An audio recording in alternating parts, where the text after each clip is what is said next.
You're listening to Navigating the French on Paris Underground Radio.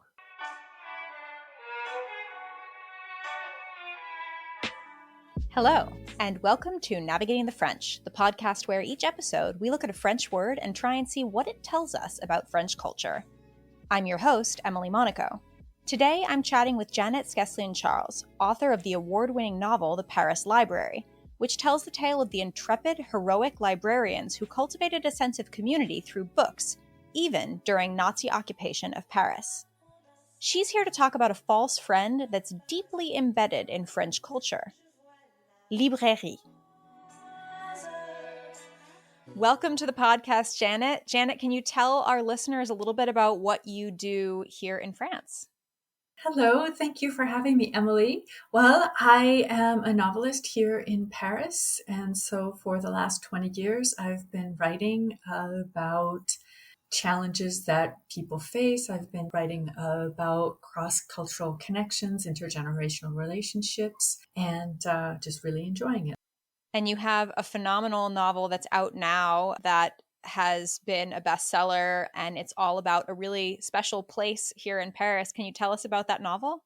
Yes, I wrote The Paris Library, which was translated into 35 languages, and it takes place during World War II at the American Library in Paris. And library is kind of linked to the word we're going to be discussing today on the podcast. We're talking about the word librairie, but as any student of French knows, in the French language, there are more than a handful of false friends, words that sound like a word that exists in English. So librairie sounds a lot like library, but it's actually not the same word. And so I'm really excited to discuss this word with you and sort of the impact of libraries and bookshops in France at large. But let's start linguistically speaking. Now, I did a little bit of research, so I think I know the answer to this, but do you have any idea as to why librairie has emerged as this sort of false cognate, this false friend between French and English? I'm not sure. I looked it up as well, and I think as many of your listeners know, bookshop is librairie, and in French, the word for library is bibliothèque. Biblio is from the Greek word for book, and tech in French applies collection, like a videothèque, a collection of videos, or discothèque, not sales, whereas livre is from the Latin word for book. And we see that many French words for shops end in "eri" or "iri", like boulangerie for bakery or boucherie for butcher shop. But I don't know really much more about just the difference in root, which is the Greek and Latin roots. What about you? Well, I'm a big old language nerd, so I had to find out because obviously I can't leave this kind of stone unturned. And we do see a lot of sorts of weird borrowings that kind of displace each other because English is this weird amalgam of languages. It's like I've seen a meme online that I love that's like English isn't a language. It's 3 languages stacked on top of each other wearing a trench coat. Oh, funny. So English borrows from French, and that's where we get a lot of our Latin influences, but it also borrows from Saxon languages and Germanic languages. And so often we end up with 2 terms that kind of compete with each other. We actually have about 4 times as many words in English as we do in French. And so we used to have the word library in English that had the same sense as it does in French. Oh. And then in the 16th century, we got bookshop, and book has Germanic roots. And so it kind of displaced the Latin word, and they sort of split, and that's where we got library as like a book lender and bookseller as a shop. But I don't know why you have the split in French. Like, I don't know why library retained its lending sense in French and it retained its selling sense in English. Or no, wait, hold on. Strike that, reverse it. Library retained its selling sense in French and its lending sense in English. And that, I think, is one of the mysteries of history, I suppose. Well, hopefully someone will write in and tell us. I would love that. So, but we do have other differences between library in English and library in French. And that is one that you kind of delve into really nicely, I believe, in your novel, which is that French libraries and American libraries are actually organized really differently. Can you tell me a little bit about that? Well, my book starts in 1939, and at that time, a lot of times there were not open stacks in French libraries. And so if you wanted a book, you had to ask for it, and then the librarian would go into a locked room and get it for you. Whereas the American Library at that time already had open stacks. In fact, there was an interview with the library director in the 1950s, Ian Fraser Forbes, and a French journalist who entered the American Library in Paris looked around at all the open stacks, and she said, "Well, I don't know how to say this delicately, but aren't you afraid of the patrons stealing the books?" And so Ian Fraser Forbes said, no French person has ever stolen one of our books. Sometimes the Americans, put them in their suitcase and forget them and take them back to the States, but they usually mail them back to us. It's not a big deal. And so it was really surprising to me to see that difference even into the 1950s with the OpenStax system.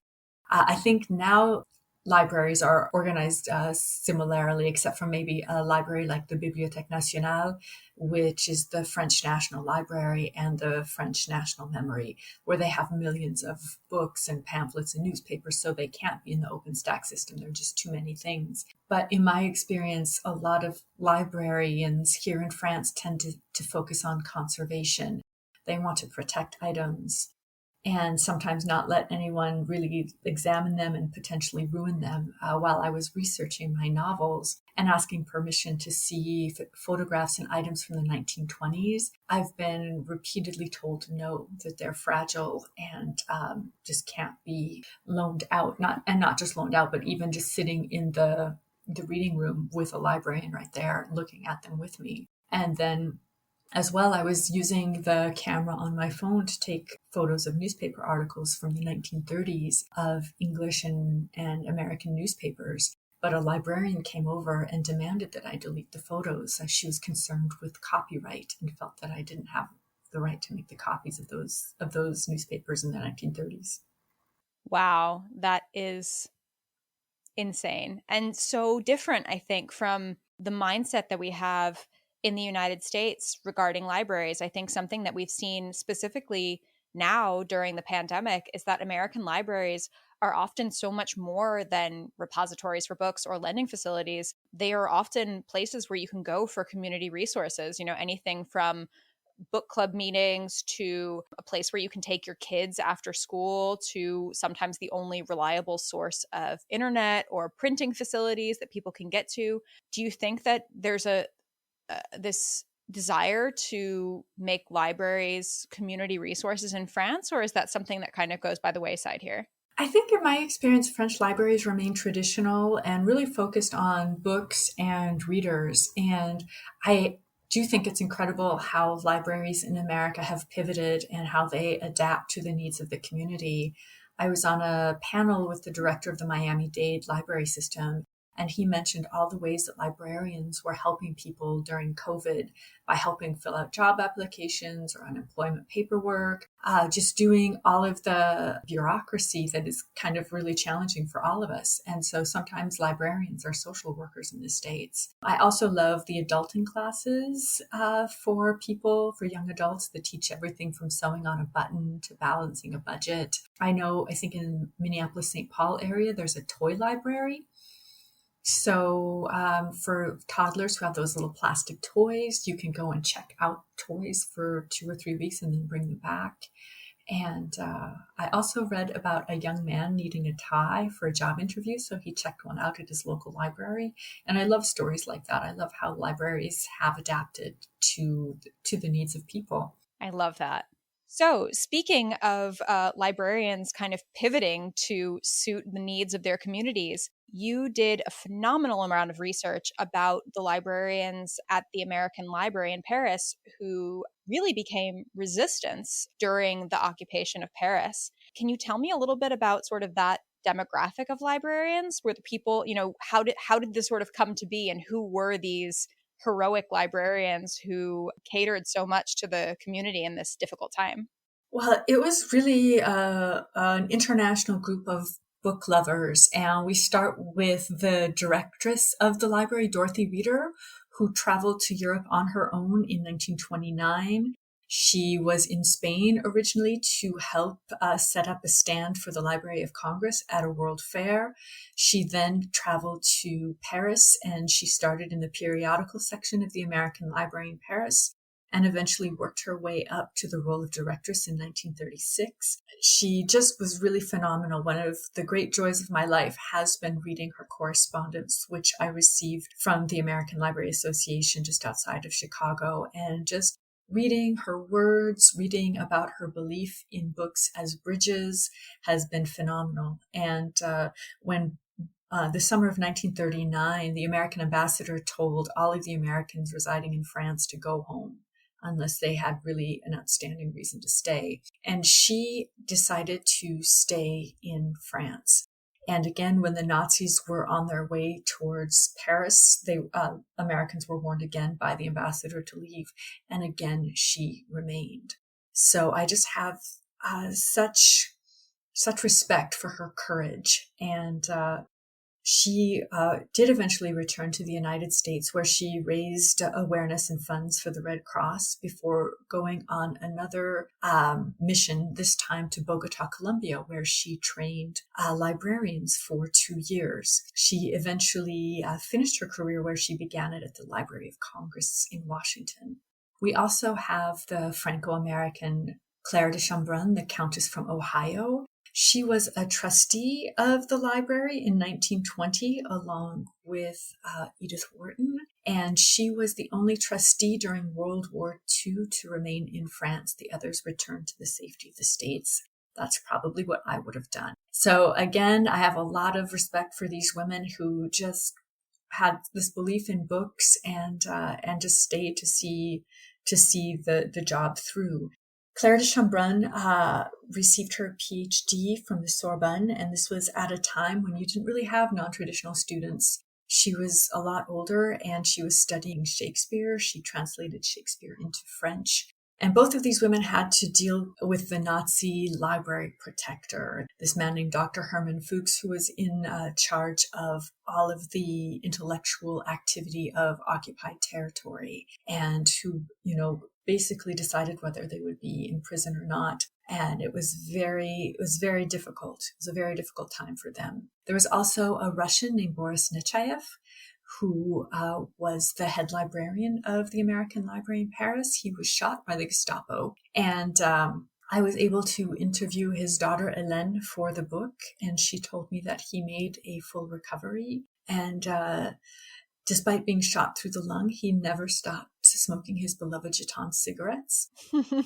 We also have librarians from Switzerland, and the bookkeeper was from England, and she was interned as an enemy alien in an internment camp in eastern France. And when she was released after the war, she just went right back to the library where she worked until she retired. So these are people who delivered books to Jewish readers during the war because Jews were not allowed in the library. I just really love how they did not let anyone get cut out of the community. They really made sure that community ties remained strong with everyone in the library community.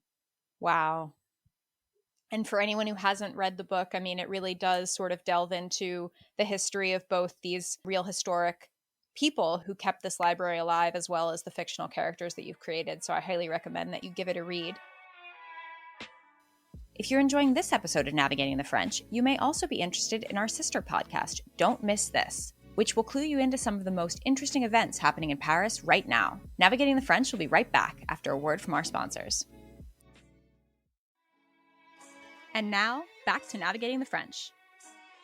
Now, in terms of books in France and the importance of books in France, books as an element of culture in France and in the US are accessible in different ways, I think. Because one thing I noticed right off the bat when I moved to France is that while it is harder to find a library that will lend to you, and I remember when I was doing my master's and I was studying at the BNF and I wasn't allowed to take any of the books home with me, and it was so frustrating. So the lending side is probably more accessible in America. You don't need to prove anything to get a local library card.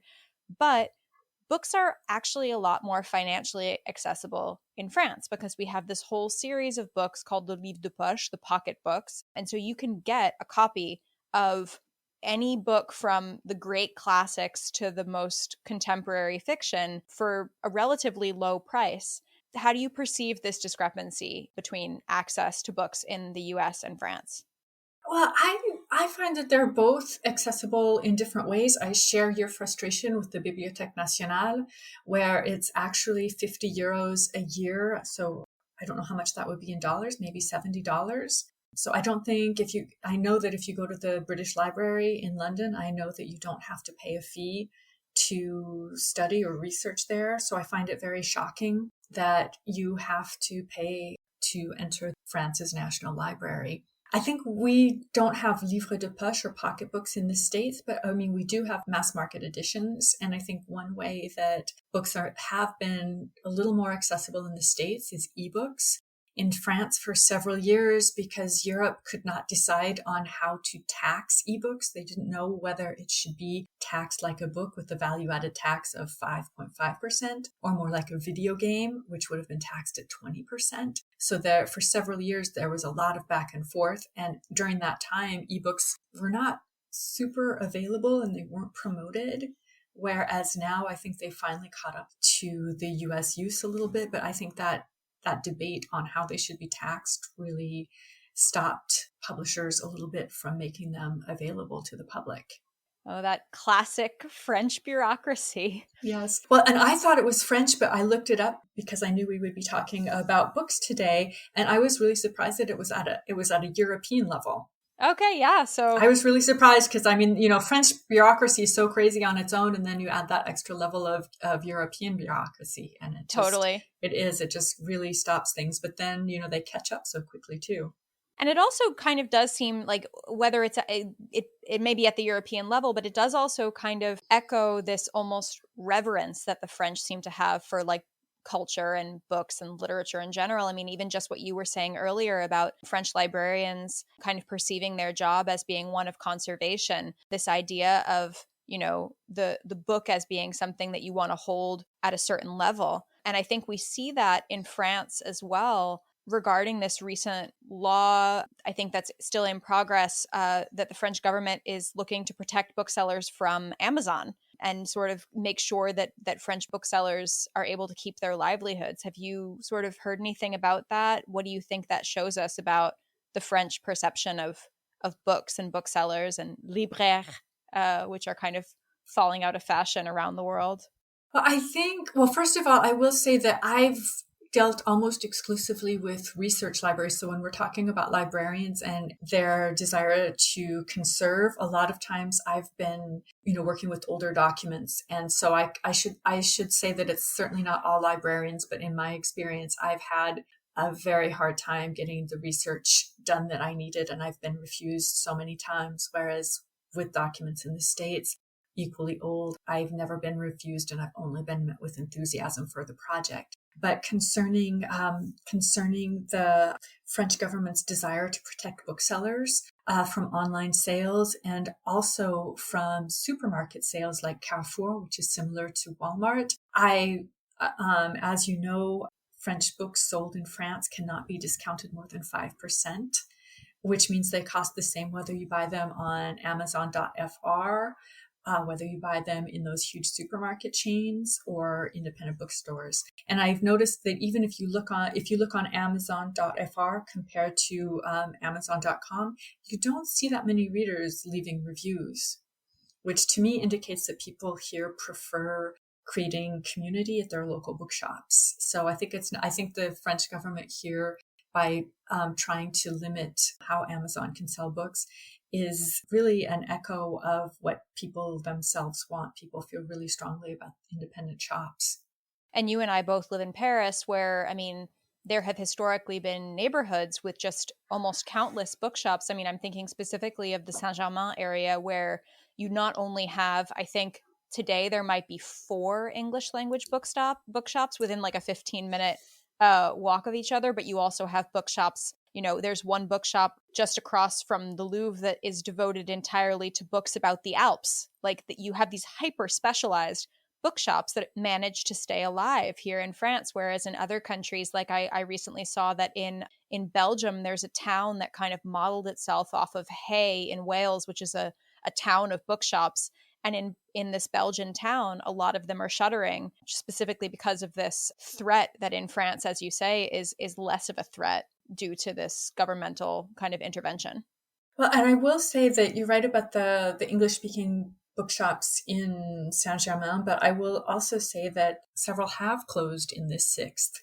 And I think it's just because it costs so much, it costs a lot to hire here. The rents are exorbitant. So I think the government really has to look into how they can help booksellers stay in business when the competition for the space, from Starbucks, who can pay all of the charges, pay all the rent, who have an easier time hiring because they have a bigger budget. I think that's something to definitely look into here. Absolutely. Now, when it comes specifically to the consumption of reading materials here in France versus in the US, where we're both from, do you get a sense that the French read more, less, or that they want different things from their books than Americans do? I mean, is the reading culture similar or really different between the two countries? That's a really good question. And I have to say, in both places, I move in bookish circles. So most people that I know really like to read.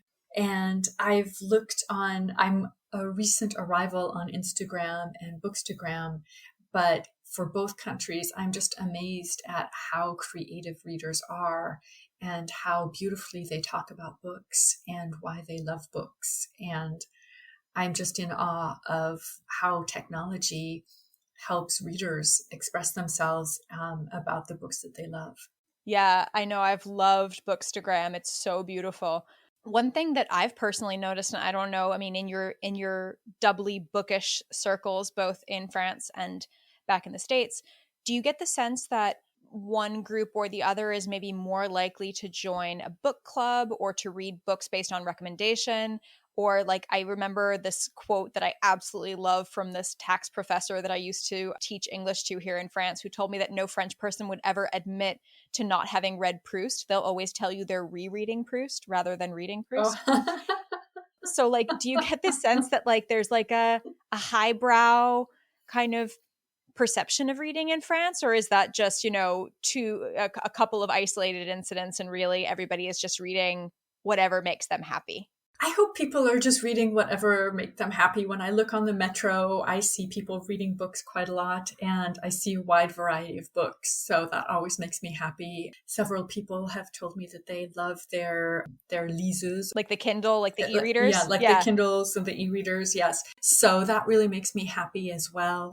In the States, I think people are more inclined to join book clubs. And I know for my book, I've done 150 events total. Oh my God. And probably 100 of those have been with book clubs. And so most of them are in the States, some in Canada. I did one in Honduras, a couple in Mexico, in India, but I haven't done a single one in England or in France. And so I'm not sure why that is. I should take that back. I did one in-person book club here in Paris with an international group, half French and half international. So I do think that Americans have really gotten into joining book clubs, and I'd like to see more of that in the France and the UK. Mm-hmm. And in Paris specifically, we do have this handful of libraires or booksellers who've managed to kind of cater to the Anglophone community in much the way that libraries do back in the States. And I'm thinking specifically of Shakespeare and Company, which is currently run by Sylvia Beach, or the Red Wheelbarrow, which is another Anglophone bookshop that sort of overlooks the Luxembourg Gardens. Do you get the sense that Anglophone booksellers in Paris feel this responsibility or desire to help the Anglophone community in more ways than just selling them books in their own language? I think there's definitely a community around Shakespeare and Company and the Red Wheelbarrow. I think they really work hard before COVID, to have readings, to have recommendations, and really be a community center. I think that's true also of the bookstore in my neighborhood called À Tout Livre, a French bookshop. They did a lot of events. They sell books at Festival America, which is a literary festival where American and Canadian authors are invited to come speak in France every other year. So there are probably 50 authors who are invited to come. So it's really about creating community and creating communion. And as a fellow bookish person, I absolutely love it. Thank you so much, Janet, for joining me on the podcast today. I've so enjoyed having you. I only have one more question for you before I let you go. And that is, what is your favorite word in French? Well, I love the word livre, book, but I love that it is also a verb, livre, to deliver. And so the French postal system has a program where you can send French books out into the world for a reduced price. And the slogan for that program is La Poste livre. So the post delivers. I love that. So I really like that. Yeah. Because I think books do deliver. Books really do deliver. So I love the double sense of the noun and the verb and the meaning. And the French do love their plays on words. Beautiful. Thank you so much, Janet. I hope you have something fantastic to read when I leave you. And thanks again for sharing all your insight. Oh, thank you for having me, Emily. I hope to talk to you soon. This has been Navigating the French. You can find more from me, Emily Monaco, at Emily_in_France on Twitter and Instagram. This podcast is produced by Paris Underground Radio. To listen to other episodes of this podcast, or to discover more podcasts like it, please visit parisundergroundradio.com. Thanks for listening, and à bientôt. This episode of Navigating the French was produced by Jennifer Garrity for Paris Underground Radio. For more on this show and shows like it, please visit parisundergroundradio.com.